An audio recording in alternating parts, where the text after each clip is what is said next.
Hi everyone, welcome back to my channel. My name is Marta and I make videos on productivity, efficiency and effectiveness and any topics related to the work-life balance. So today we're going to talk about decluttering and specifically about decluttering your life using the KonMari method. So what is the KonMari method? In case you have not heard about it, it's the method that has been developed by Marie Kondo, who is an organizer and helps people declutter their houses. So the main concept of the KonMari method is to gather your items in a specific category and go through them one by one, deciding whether or not they bring you joy.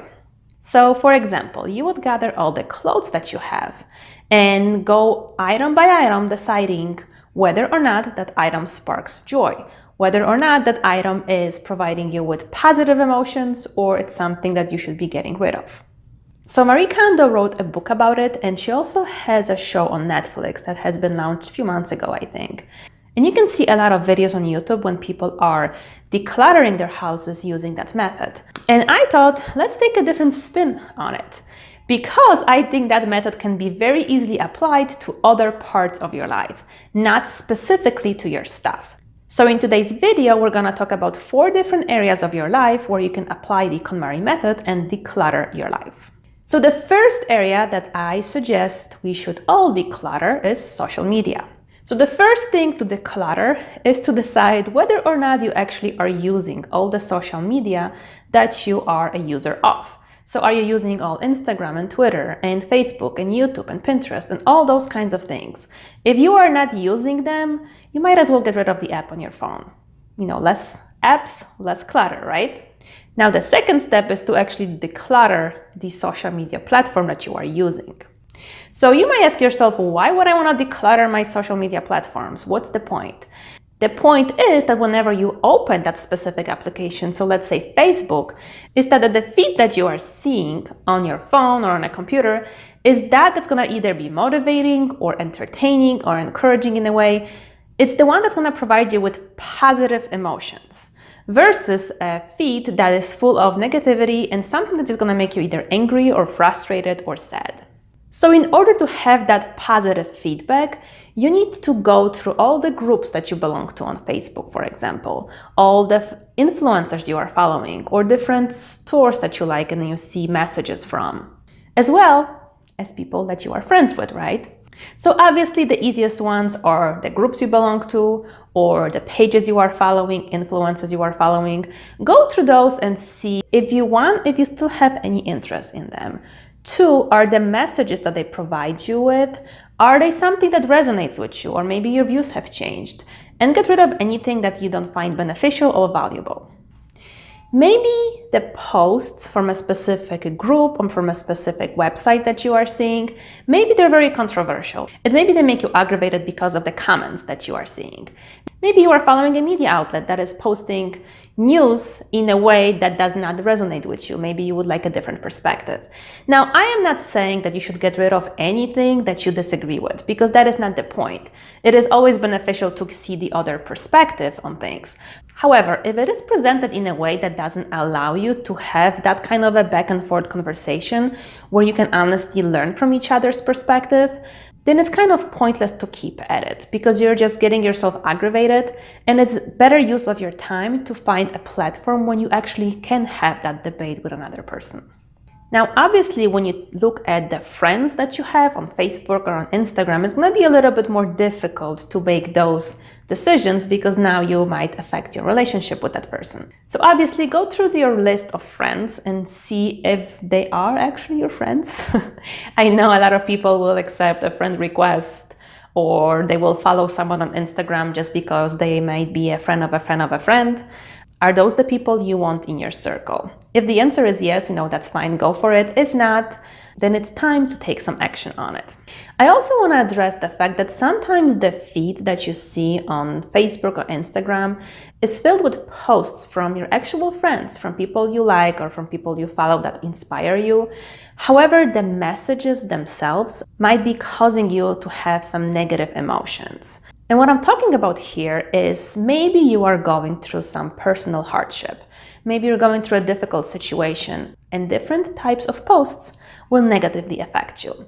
So for example, maybe you are struggling with fertility and posts about, updates on pregnancy or posts of kids, while they are happy in nature and while you are happy for the person who is posting them, they bring negative emotions for you. So what you would want to do is you want to make sure that when you get on that application, get on Facebook, get on Instagram, that you don't constantly see those types of messages. And obviously, either you just stop using that application altogether, or there are many different options right now where you can go and set up your settings in a way that you will not see posts from a specific person for like a month or for a different period of time. And that is an excellent option because you still want to remain friends with that person.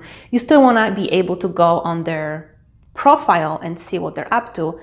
But when you're going through a difficult situation, it is just going to be much easier for you and for your mental health not to be constantly torturing yourself with seeing something that's just creating those negative emotions for you. The second area of your life where you can use some decluttering is going to be the activities that you do. So I kind of divide them into two different areas. One are the responsibilities that you have at home. So things like washing dishes, cleaning bathrooms, meal prepping, getting lunch ready for kids, all the kinds of things that you are responsible for in your own household. So in order to declutter, first, you need to write down all of the things that you are responsible for, and then go through this list and see what actually you enjoy doing. Maybe you do enjoy grocery shopping. Maybe you don't mind at all if you have to iron the clothes. But maybe you don't enjoy things like cooking or doing laundry. Now, obviously, this is going to be a little trickier than decluttering your social media that we just talked about, because those are the responsibilities that somebody has to do, right? However, you can either delegate the things that you don't like to do or make them more efficient so they don't take up as much of your time and they are not so energy draining for you. So for example, maybe cleaning is something that you do not enjoy at all. However, you do like the clean house. Again, go through those options. You can either ask family members to help you out. You can hire someone to come into your house and do the cleaning for you. Or if neither of those two options are for you, maybe you can develop a system for your cleaning. So you have a schedule of when you do things so it doesn't become overwhelming for you. And you can be much more efficient at it. So there are different options that you can do, which are responsibilities, to make sure that what you do brings you as much joy as possible. Like I said, you cannot really get rid of some things, but you can definitely make it easier on yourself. So those are the activities that you do at home. Another area of activities is something that you do outside of your home. So it could be responsibilities related to the school, to the community, or maybe an organization that you volunteer for. So with those responsibilities, I am not saying that you should just cut them out and not do anything. But what I am saying is that we really need to evaluate what types of activities are bringing us joy, even if it's volunteer work. Because I think we can create so much more impact if we are doing something that we truly enjoy versus just volunteering for the sake of volunteering. So for example, maybe you have volunteered for your child's school to go and chaperone a field trip, and it's just not your thing. You don't like to have the responsibilities of so many humans running around all in different directions. But maybe you are a person who likes to do arts and crafts, and you should consider then volunteering for events where you could use your skills, because then again, you would create much more impact and you would enjoy yourself as well. The third area of your life where you should use the KonMari method to declutter is subscriptions. Now, there are different types of subscriptions. You can subscribe to a service, maybe it's like Netflix or cable, or a product. Those could be magazines, whether they are arriving in mail or via email to you. Those could be different types of products. Maybe you are subscribed to a subscription box for a beauty product, or maybe those are subscriptions to different websites or stores that are sending you promotional materials to your email address. So really think about what kind of subscriptions do you have. So the easiest one to tackle first would be the subscriptions to things like a service. See, are we actually watching cable? Do we actually need both Netflix and Hulu at the same time, or can we eliminate one? Because sometimes having less options is probably quicker to decide what you want to watch. Now, when it comes to decluttering of things you have subscribed through via email, it's probably gonna be a little bit more difficult and definitely more time consuming. But if you constantly keep seeing emails in your inbox that you never read, or maybe there are just some websites that just keep on sending you 5 or 6 emails on a daily basis, those are the ones that you should really consider unsubscribing from so they are not cluttering your inbox. I know that just last week I had to unsubscribe from a blog because I was getting literally 5 emails every single day. And the notification just kept coming up and it was very annoying to me. And I could not find a way on their site to say, hey, I just want it once a week. So I just had to unsubscribe, even though I like the website and I'll still visit it. But I just don't want to get that many emails from a particular site. And the last area of your life that you should declutter is social events. Now, we all attend lots of social events. Maybe they are events that are particular to your child's school. Maybe they are work events. Maybe they are events that you are attending as part of your volunteer work, or family events. So first, consider if you really have to attend a particular event, because chances are that you are attending it because either your friend is attending it or somebody else suggested you attend it, but you don't really enjoy it. So if you don't have to, just don't.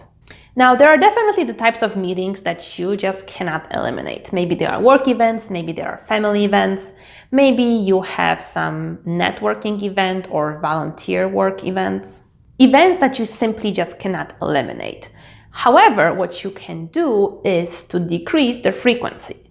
Because I feel that sometimes it's not the event that is not enjoyable, it's because you do it so often that it takes the joy out of it.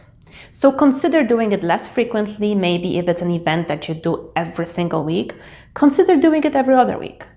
So the whole idea of decluttering your life using the KonMari method is to get rid of all the task, activities, or responsibilities that do not bring you joy by either eliminating them or making them more efficient so you spend less time doing them. That is all I have for you today. Hopefully you found it helpful and it motivated you to declutter some of the areas of your life. If you have enjoyed this video, give it a thumbs up and make sure you subscribe below so you don't miss any of my future ones.